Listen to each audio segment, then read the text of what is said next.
Hello, everyone. Today I wanted to talk to you about how and why I got sued and hopefully to help you learn from my mistakes.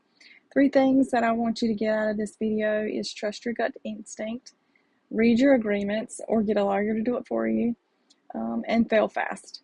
When I was first starting Portrait, I had great credit and we had a large sum of money, and so I was approved to purchase a lot of equipment on credit or lease. There was a particular set of instrumentation that I leased, and looking back on it now, I had that butterfly feeling in my stomach that I knew it wasn't the right thing to do. I was just an excited entrepreneur and I didn't listen to my gut instinct. I plowed through and got the instrumentation.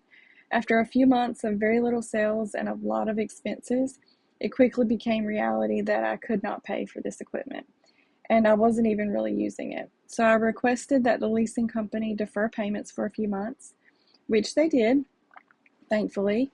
But even after that, I still couldn't handle the payments.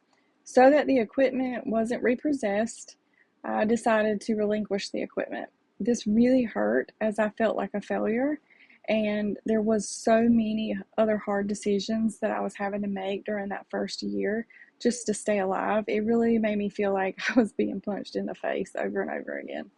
Um, so the leasing company came and got the equipment and sold it for fair market value. They didn't even try though. They sold a $45,000 balance for $14,000. But I was still liable for the remaining balance, which of course I couldn't pay.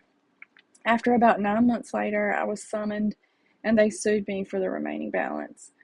Over the next year, our lawyers dealt with the legal stuff and ultimately we settled. I ended up having to pay $60,000 over the course of 10 months plus a lot of legal fees. I should have failed faster and relinquished the equipment a lot sooner. Again, I was wanting to be successful and not be a failure. Um, I needed to embrace the wrong decision and move on. I eventually did forgive myself and move on, but wow, what a lesson to learn. I didn't think I had the money as a startup to pay a lawyer $365 an hour to read over these agreements and explain them to me, but it would have been so much more worth the money to have avoided all this. Spend the money and have someone that knows all the legal language to review and let you know where you can get in trouble.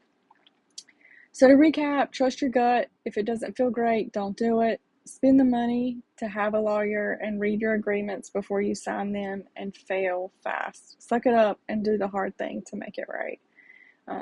Thanks for listening, and I hope this has been helpful, and I hope you have a great day.